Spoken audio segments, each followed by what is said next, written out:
Morning everyone, আমার নাম উত্তম সরকার। আমি আগরতলা থেকে বিলং করি। Presently diamond director in Vestige marketing private limited. তো আমি ভেস্টিজ 2017 থেকে শুরু করেছিলাম।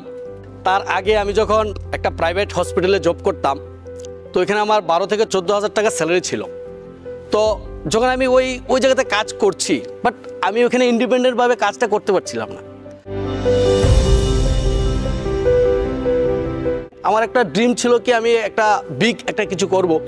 যখন আমি সেই ভেস্টিজ সিস্টেমটা আমি পেয়েছি, পাওয়ার পরে আমি আমার পাস্ট যে জবটা ছিল ওইটা আমি কুইট করে দিই। তারপরে আমি যখন ভেস্টিজে এসে শুরু করলাম, এমন একটা এডুকেশন সিস্টেম রয়েছে, এখান থেকে বিগ কিছু করা যায়। আমার ড্রিমটা ছিল এটা দিয়ে অনেক কিছু আমি করতে পারবো।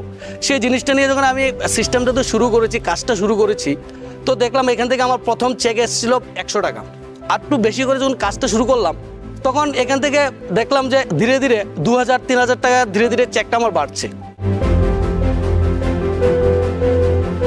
2019 অবধি যখন আমি কাজটা 2 বছর টানা করেছি, তো এখান থেকে দেখলাম আমি একটা ট্রাভেল ফান্ড যেটা আমাদের রয়েছে, ওইখানে আমি একটা ট্রাভেল ফান্ড অ্যাচিভ করেছি, যে ট্রাভেল ফান্ড থেকে যে বিদেশ যাওয়া যায়। আমি মিডল ক্লাস থেকে বিলং করি, আমার ফ্যামিলি এখনও যায়নি, বাট আমি এই ফরেন ট্রিপে আমি 2019-এ ফরেন ট্রিপ গিয়েছি Malaysia Star Cruise and Thailand Pattaya.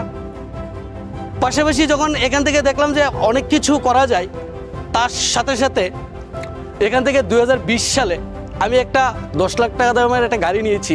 এখান থেকে যখন আমি কাজটা শুরু করেছি, মাঝখানে লকডাউন ছিল, তো আমার হায়েস্ট চেক ছিল 55,200 রুপিস।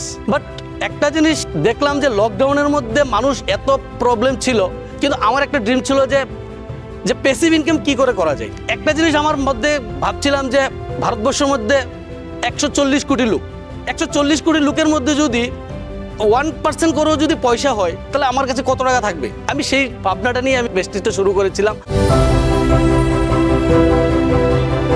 এখন 24 চলছে, তো এখন আমার একটা বিগ ড্রিম আমি বানিয়েছি, যেটা আমার মিনিমাম 5 লাখ টাকা থাকবে।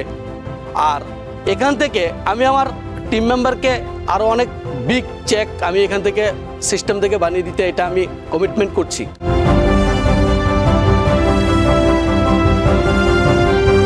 একটা জিনিস, বিজনেস করার সাথে সাথে বিজনেস আপ ডাউন বা একটা কিছু প্রবলেম থাকেই থাকে, কিন্তু আমি একটা কথা বলবো যে গাছ যদি কেটে দেওয়া হয়, সে গাছের যদি শিকড় যদি ঠিকঠাকভাবে থাকে, সে গাছটার থেকে কিন্তু আবার ওই গাছটা আবার ঠিকঠাকভাবে আবার বড় হয়ে যায়।